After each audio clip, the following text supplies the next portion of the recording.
crap, there's stuff on my channel.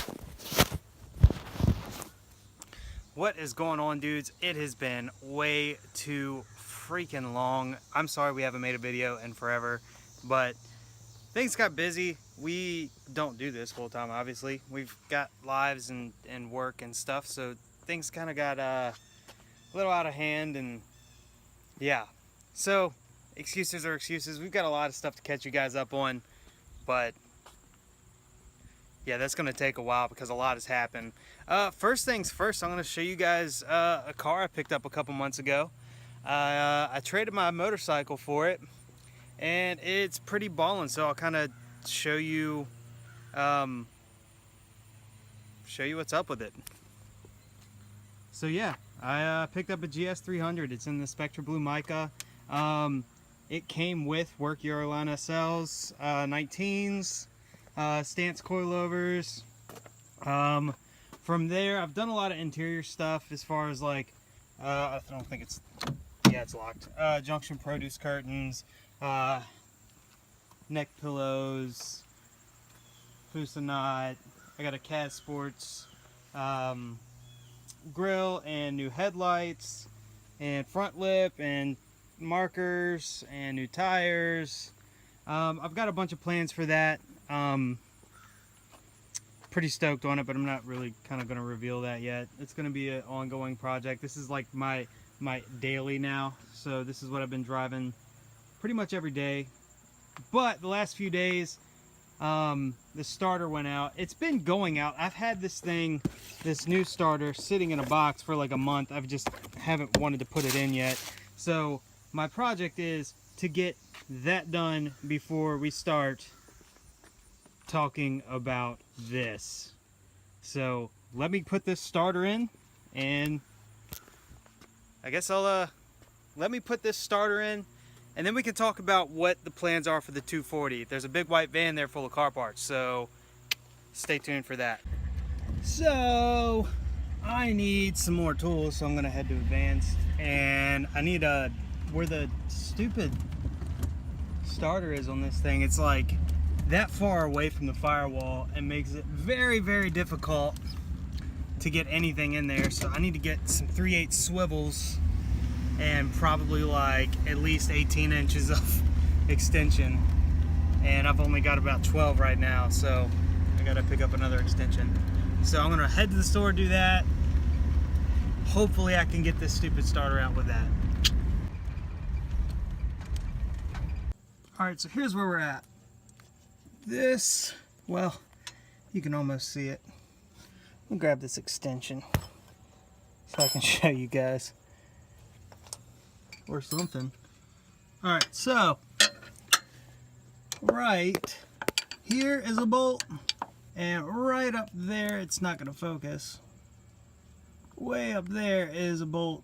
Nope, whatever. But up there's a bolt, and the firewall is that close to everything, so it's not very easy to get to. So that's why I'm thinking with a swivel and a decent extension to kind of come at it at an angle like something like this and drop out the back here by the oil pan, that I can make it work. So let's find out. Well, yeah, I got it out.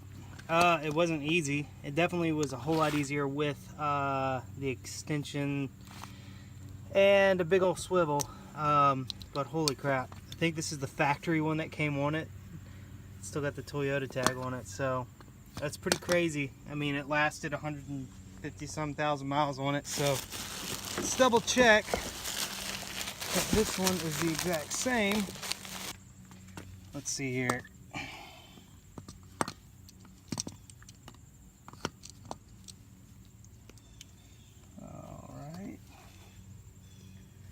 Looks to be the same, so we should be able to go. And now let's get this thing back in. All right, so we got the starter in, and whew, that was not fun. I was expecting it to be like a nice little 20-minute deal, and it turned into like an hour. So got the battery plugged back up. Let's see if she starts. Whoo, it's hot in here.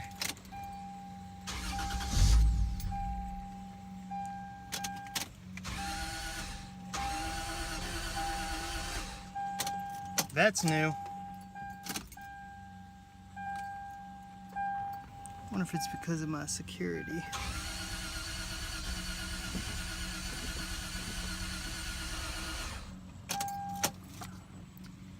Huh.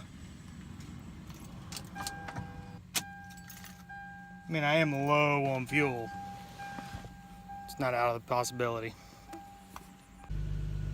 So, we got it running. Apparently it was just flooded from fuel. But yeah. She's Gucci now. She's got Apex exhaust. Some more stuff that you can see here. I mean, I don't know what you can see, but I mean, everything works.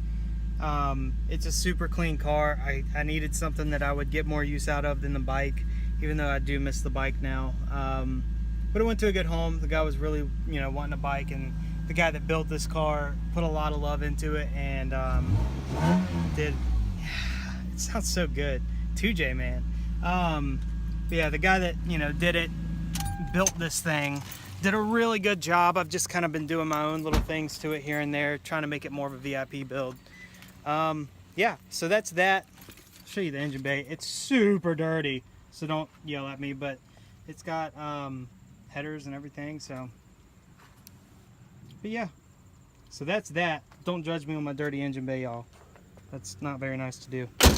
So I guess now we can talk about the 240, but I'm gonna go inside because it's freaking hot for a minute, and we can talk about what's going on with that.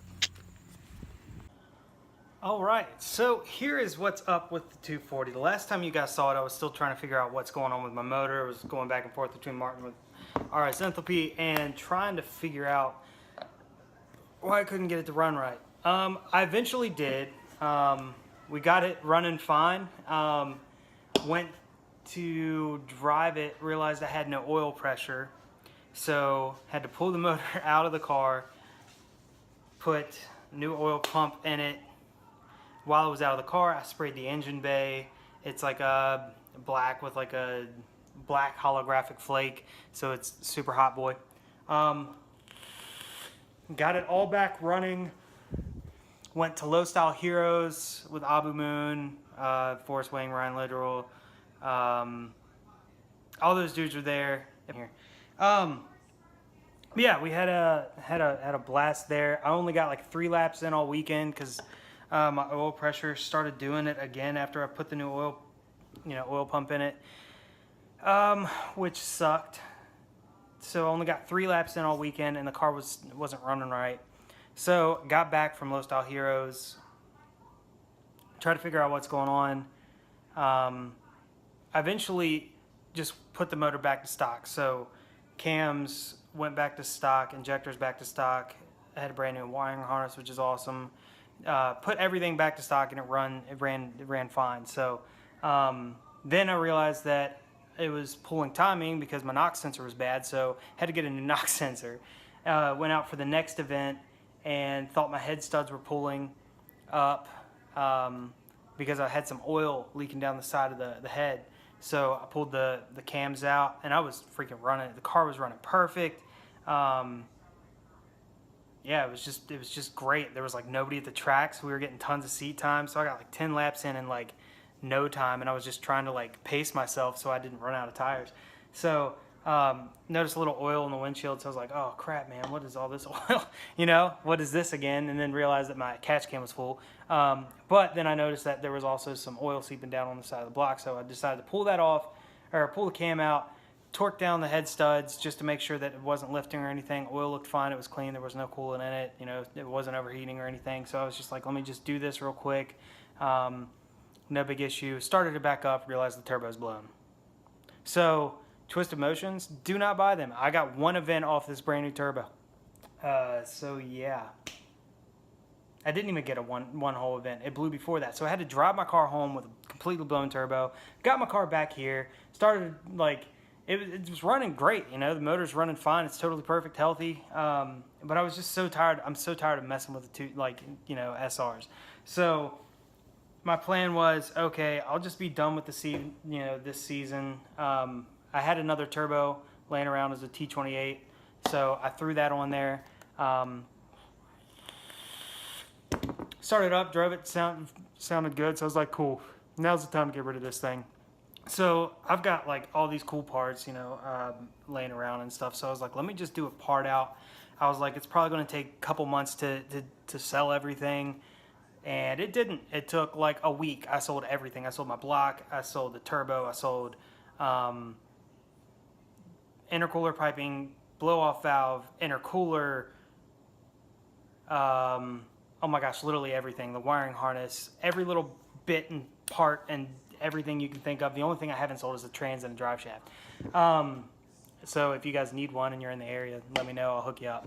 And I just need to get rid of it. I don't need it. And none of the other dudes do.